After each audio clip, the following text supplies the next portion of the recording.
괴물포텐 확인, 김민재 위넨 데뷔전 경합 승률 100%, 해외 반응 평가 총정리. 독일, 바바리안 풋볼 워크스, 는 5일, 한국 시간, 토머스 투엘 감독은 김민재에 대해서 바이에른 뮌헨에게 안전성과 유연성을 제공하고 있다고 호평했다고 보도했다. 바이에른 뮌헨은 지난 2일 싱가포르 국립경기장에서 열린 프리시즌 친선 경기에서 리버풀의 4에서 3 역전승을 거뒀다. 이로써 뮌헨은 가와사키 프론탈레전 1에서 0에 이어 연승을 거두며 아시아 투어를 마무리했다. 김민재도 2경기 연속 선발 출전해 승리에 힘을 보탰다. 다요 우파메카노와 함께 중앙 수비를 구축한 그는 후반 시작과 동시에 벤치로 물러났다. 아직 동료들과 호흡에서는 아쉬운 부분도 있었으나 김민재의 월드 클래스급 실력을 엿볼 수 있는 45분이었다. 쉽지 않은 경기였다.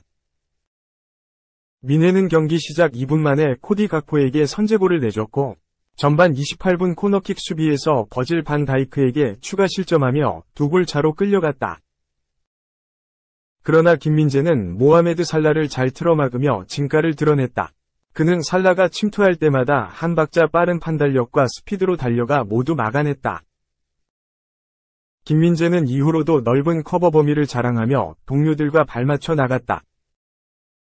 환상적인 패스로 도움까지 올렸다. 김민재는 전반 33분 수비 뒷공간으로 날카로운 롱패스를 찔러 넣었고 이를 세르주 그나브리가 침착하게 마무리하면서 1에서 2를 만들었다.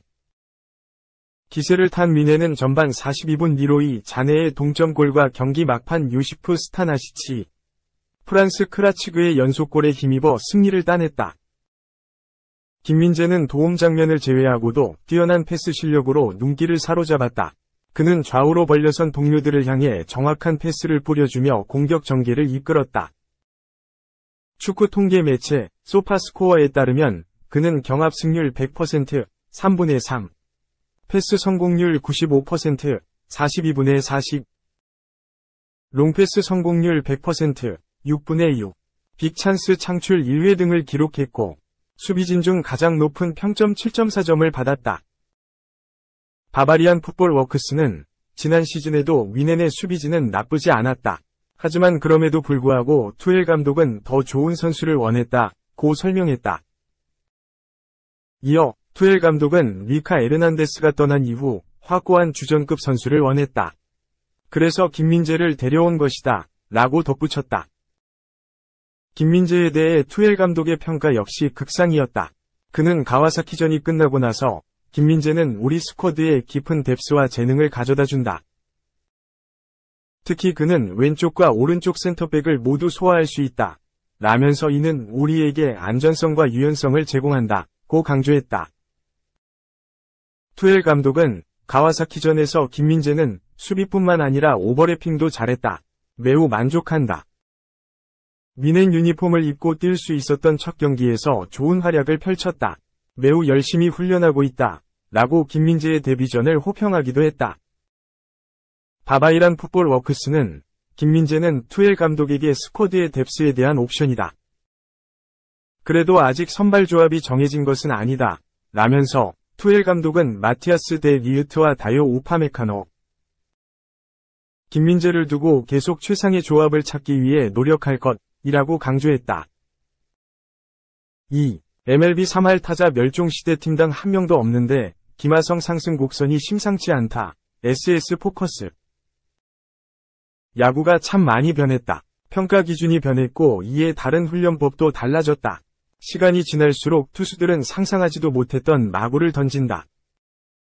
15년 전만 해도 이따금 찍혔던 시속 100마일 구속이 이제는 매일 볼 수 있는 일상적인 일이 됐다. 연속으로 안타가 나올 가능성이 극히 줄어든 가운데 타자는 장타에 집중한다. 단타보다는 홈런 혹은 2루타를 노리는 게 득점 확률이 높다. 그 결과 타율이 곤두박질치고 있다. 리그 평균 타율이 급락하고 3할 타자도 크게 줄었다. 2000년 메이저리그 MLB 평균 타율은 0.270. 당시만 해도 좋은 타자의 기준을 3할로 놓을 수 있었다. 하지만 2010년부터 올해까지 리그 평균 타율은 0.250 내외에서 형성된다. 2022년에는 리그 평균 타율 0.243로 21세기 들어 가장 낮은 숫자가 기록됐다. 3할 타자 또한 11명뿐이었다. 올해도 크게 다르지 않다. 리그 평균 타율은 0.248로 올랐는데 3할 타자는 작년과 같이 11명이다. 팀당 한 명도 나오지 않을 정도로 3할 타자를 보기 어려워졌다. 김하성 소속팀 샌디에이고도 그렇다. 3할 타자가 없다. 후안 소토, 페르난도 타니스 주니어, 매니 마차도, 젠더 보가츠 등 야수진의 스타 플레이어들이 많지만 누구도 타율 3할에 닿지 못했다. 그런데 올해 이들보다 가치 있는 활약을 펼치고 있는 김하성이 가파른 상승 곡선을 그린다. MLB 첫 해인 2021년 타율 0.202에 그쳤던 그가 팀에서 가장 높은 타율 0.287을 찍고 있다. 최근 맹활약한 결과다. 5월까지만 해도 타율 0.241에 불과했다. 그런데 6월부터 멀티히트 경기가 부쩍 늘었고 올스타 브레이크 이후에는 그야말로 방망이에 불이 붙였다. 후반기에 치른 20경기에서 타율 0.392, 정확도가 높아짐에 따라 장타도 늘었고 홈런 5개를 쏘아 올리며 장타율 0.635를 기록했다. OPS 1.135로 후반기만 놓고 보면 MVP다. 5일 한국 시간 LA 다저스전도 그랬다. 1회 첫 타석부터 상대 선발 투수 바비 밀러의 커브를 공략해 우전 안타를 기록했다. 3회 두 번째 타석에서 밀러가 101마일 강속구를 던졌는데 이를 좌전 안타로 연결했다. 이렇게 100마일이 넘는 공도 때리는 무결점 타자로 진화 중인 김하성이다. 그래서 더 높은 곳도 기대하게 만든다. 후반기 모습이라면 멸종 위기에 처한 3할에도 도달할 수 있다. 현재 타율 부문 리그 17위인데 3할 타율로 톱 10 진입도 가능하다. 장타 없이 마냥 타율만 높은 타자가 아닌 장타도 치고 도루도 하는 특급 가치를 지닌 타자다. 5일 다저스전에서 1회 안타 후 도루, 3회 안타 후 도루로 득점권 찬스를 만들었다. 시기도 좋다. 2024 시즌이 끝나면 FA가 된다. 샌디에이고와 계약 기간을 1년 연장할 수 있는 상호합의 옵션이 있지만 지금 시점에서 김하성이 이를 실행할 확률은 0%다. 이미 유격수로서 수비 능력을 인정받은 만큼 FA가 되면 엄청난 규모의 계약이 기다릴 전망이다. 한국에서도 그랬다. 일찍이 MLB를 꿈꾸며 매년 발전했다. MLB 진출을 앞둔 2020 시즌 처음으로 30홈런과 OPS 0.900을 돌파했다. 샌디에이고와 토론토 등 빅리그 구단들은 이 부분을 주목했고 최고 무대에서도 매년 발전한다. 김하성이 타석에 설 때 페코파크가 뜨거워지는 것은 당연한 일이다. 3. 유럽 데뷔전서 3명 돌파까지 양현준 저돌성. 눈도장 제대로 찍었다. 양현준, 21 셀틱, 이 꿈에 그리던 유럽 데뷔전을 치렀다. 교체로 투입돼 10여 분을 뛰었다.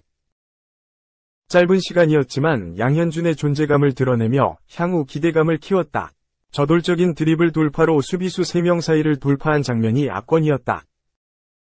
양현준은 5일 한국 시간 스코틀랜드 글래스고의 셀틱파크에서 열린 로스 카우티와의 2023-24 스코틀랜드 프리미어십 SPL 개막전에서 벤치에서 출발한 뒤 후반 34분 리엘 아바다 대신 교체 투입됐다.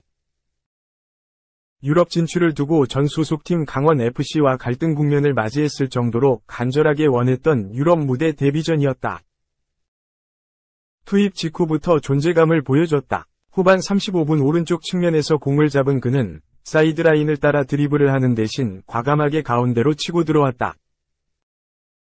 순간적인 스피드와 개인기로 수비수 3명 사이까지 파고들며 페널티 박스 안까지 진입했다. 마지막 수비수를 제치지 못해 공격 기회가 무산됐지만 유럽 데뷔전이라는 점을 감안하면 분명 눈에 띄는 시도였다. 후반 42분 역습 상황에서도 중요한 기점 역할을 맡았다. 역습이 시작되자 곧장 공격에 나섰고 이번엔 과감한 돌파 대신 팀 동료인 하타테 레오에게 패스를 택했다. 이 패스는 마에다 다이젠의 땅볼 크로스까지 연결됐다. 한일 합작 역습골은 다만 슈팅이 무산돼 아쉬움을 삼켰다. 직접 상대의 골문을 노리진 못했지만 양현준은 짧은 시간 존재감을 드러내며 향후 전망을 밝혔다. 이날 패스 성공률은 92%, 12회 시도 11회 성공에 달했고 15차례 볼터치에도 성공했다. 소파스코어 평점도 준수한 6.6점을 받았다.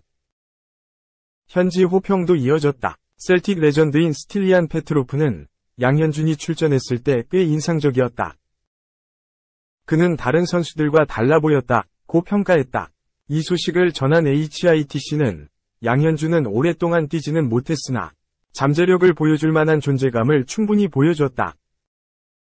셀틱 레전드인 페트로프에게도 좋은 인상을 안겼을 정도라고 보도했다. 영국 스카이 스포츠도 양현준은 교체 투입 후 역습 상황에서 인상적인 역할을 보여줬다고 전했다. 지난해 K리그 1 영플레이어 출신인 양현준은 셀틱 구단의 강력한 러브콜 속 지난달 출국길에 올라 셀틱에 입단했다.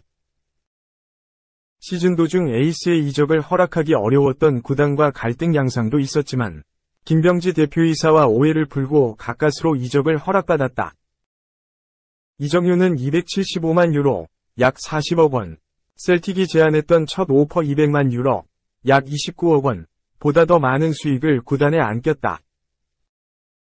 그는 지난달 출국 인터뷰에서 너무 기쁘고 설레는 마음이다. 어렸을 때부터 꿈꾸던 경험을 할 수 있게 돼 아직까지 실감은 안 난다 면서 셀틱에서 잘 적응해서 주전 선수로 자리매김할 수 있는 선수가 되고 싶다. 스코틀랜드 프리미어십에서 제일 잘하는 선수가 될 것이라고 말했다. 한편 함께 교체 명단에 이름을 올렸던 오형규와 권혁규는 끝내 출전 기회를 얻지는 못했다. 이날 셀틱은 로스 카운티를 4에서 2로 완파하고 개막전을 승리로 장식했다. 양현준을 비롯한 셀틱 한국인 3인방은 오는 13일 오후 8시 에버딘 원정 경기를 통해 동반 출전과 시즌 마수거리 골에 도전한다.